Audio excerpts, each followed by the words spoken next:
Hi guys! Magandang gabi! Welcome back po dito sa Gandara SRU channel for Showbiz Update. Andito na naman nga po akong muli nagbabalik. Ang nagmamaganda ninyong kachismosang Kimpaw, wala na nga pong iba. Ang lokaret na si Gandara upang maghatid sa inyo ng latest update and fresh happenings patungkol kina Kim Chiu and Paolo Avellino. And para nga sa gabing ito, ang atin pong tatalakayin at pag-uusapan ay ang pinagkakaguluhan ngayon sa social media na sinabi ni Kim sa Showtime. Kasi nga si Mimi Vice ay naistoksuhin kasi si Kimi. Tapos yung nagisagot ni Kim na wala pa, ang pinagkakaguluhan ngayon sa social media. Kaya pag-usapan natin yan. Pero bago pong lahat, sa mga hindi pa nakaka-subscribe sa ating channel, maaari lamang na pindutin po ninyo ang subscribe button at notification bell na nariyan po sa baba upang kayo ay maging updated at ma-notify tuwing may bago tayong chika at balita hinggil sa Kimpaw. Basta mga balita na may kinalaman po kina Kim Chiu and Paolo Avellino, sagot na po natin yan. And ngayong gabi, unahin nating pag-usapan ang tungkol po rito sa mga reaksyon ng mga Kimpaw, mga taga-subaybay natin sa nagdaang balita. So, ang una pong napili nating basahin ngayong gabi ay mula po kay Ma'am Helenita Catalasan. Magandang gabi po sa inyo. Ang sabi niya dito, "Hello Gandara from Paris, France. Napanood ko yung 2 episodes ng The Alibay. Dito sa The Alibay, wala silang sweet scene or kissing scene. Kumbaga, yung pinakang kissing scene nila is maklang kasi nga para lang hindi po makinala na wala talagang relasyon silang dalawa. Yun lang talaga.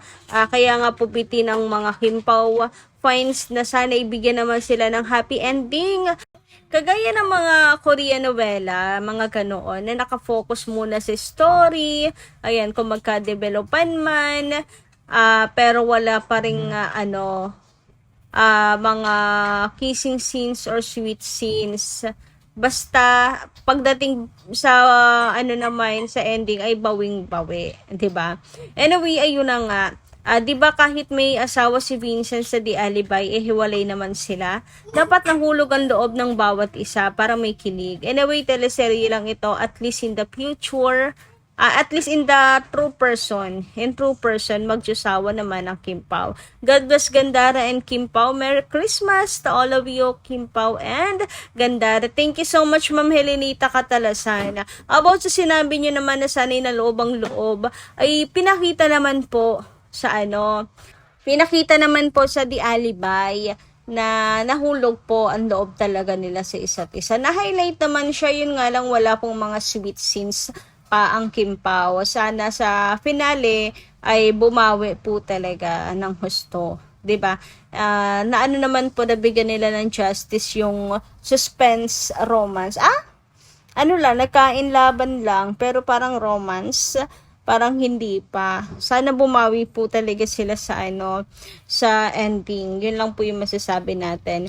Anyway, dumako naman tayo dito sa comment ni Ma'am Rosemary Jano. Sabi niya dito, anong connection sa pagsosolo at sa mamamatay sa ending? Ibang story ang Alibay. Kung mamamatay si Paolo sa ending at sad ang ending, it doesn't mean mawawala ang love team nila. What's the connection? Patuloy pa rin love team nila. Gagawa naman ng ibang story. Kahit gusto pa ng fans ang Kimpaw, pero any of them ayaw na, wala din namang magagawa ang fans at management like Katniel, Isken, Chadin nung naghiwalay sa personal na buhay. Nawala na rin yung love team. Sana walang magkasawaan sa dalawa para piliin pa rin nila ang isa't isa. Sabi pa sa kanta nila, ikaw ang pipiliin. Ikaw ang pipiliin ko. So, ayan.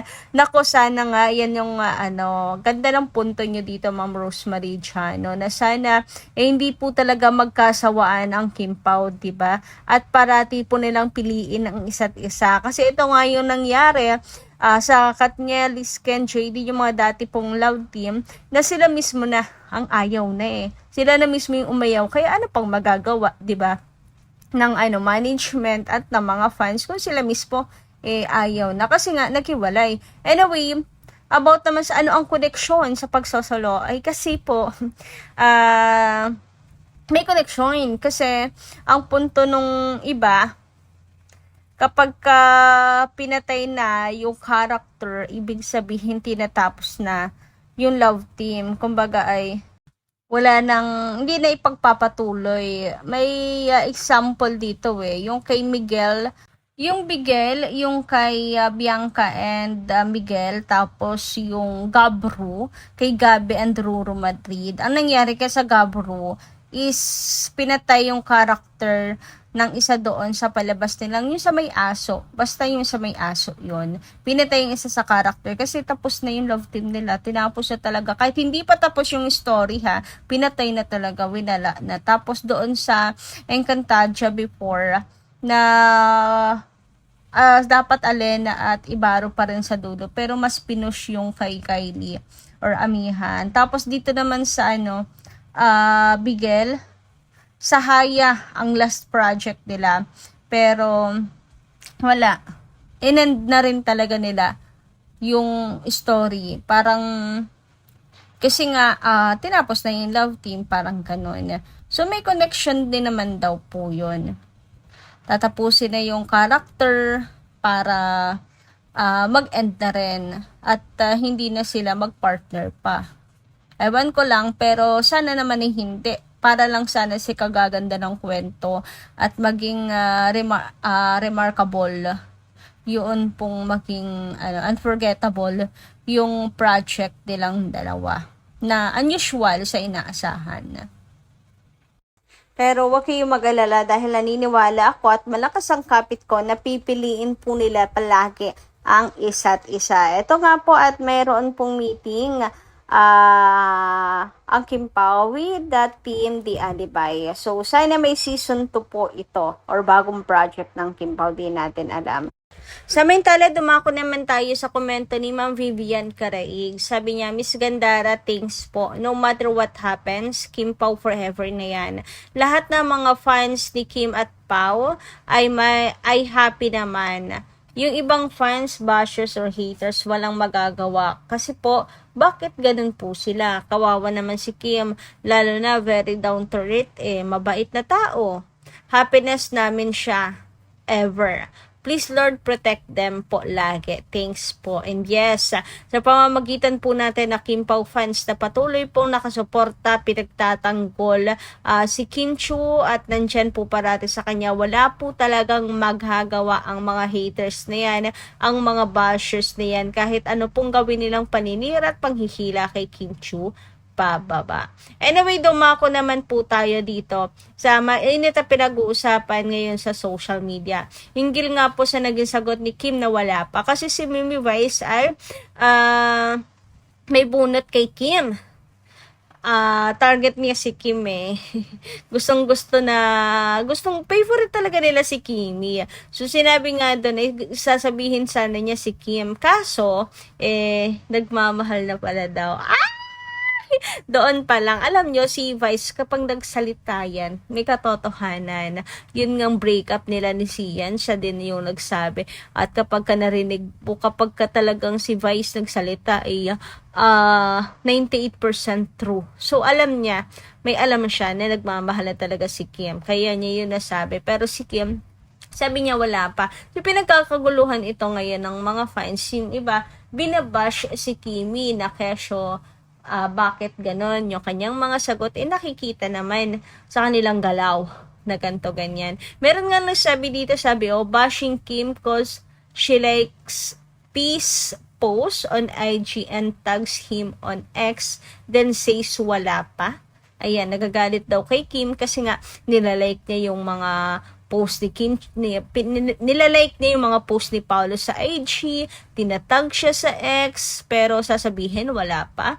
When insinuated na nagmamahal na siya, is just absurd. Number 1, liking and tagging doesn't mean she is his GF. Number 2, why would she allow herself to be forced to admit anything on a show? Ayan ang question. Bakit nga ba kinakailangan pilitin or sapilitan talaga ang pagpapaamin kay Kim para lang sa show? And ayun nga, sabi naman dito, hindi naman daw po porke nilalike, tinatag, girlfriend na siya. Yan yung sabi dito. Kaya wag niyo daw pong mababash si Kim Chu just because sinabi niyang wala pa. Ayan, palibasa kasi yung iba, laging konting kibot ay binabash nga si Kim Chu. Na para bang, ang dating kasi sa mga bashers na yon ay kinakahiya ni Kim amine na sila na ni Pao. Kitang-kita naman daw sa kanyang mga actions tulad ng pag-like araw. Yun lang yung kanilang basihan, pag-like, pag-tag. Pero alam nyo kasi, kung galawan ng Kim Pao sila na. And kung kilala nyo naman si Kim Chu, abay yan, talagang ganyan naman po ang sagutan yan. Hindi na ba kayo bago doon? So sabi nga dito, as a panatag of course na Kim Pao, mananatiling #team panatag kahit gumuhuman ang mundo.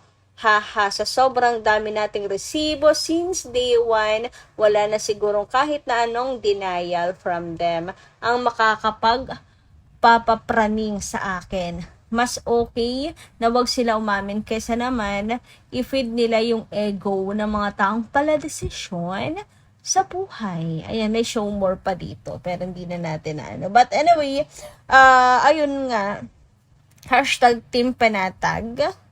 Kasi, dito, sa sinamahan ni Kim, si Paolo backstage, ayan, and all, parang binabawi na rin nga ni Kim yung kanyang sinabi na wala pa. Kasi, hindi naman niya sasamahan si Pao, hindi ba? Sa likod, kung walang sila. Kasi pwede namang nasa unahan siya. May kasama naman si Pao, hindi naman ito mau-OP. Nandun naman kaya si Bestie, Jake, hindi ba? Tapos, basta napaka-sweet nilang dalawa and they are always together. You beside me. Talaga sila palagi off cam. So, kayo guys, ano yung say patungkol? Ano ang inyong say tungkol dito? Comment lang dyan sa baba. At hanggang dito lang po muna ang ating update. Maraming salamat po sa inyong pakikinig. Kita kasi po muli sa susunod na Chikas at ingat po kayo palagi.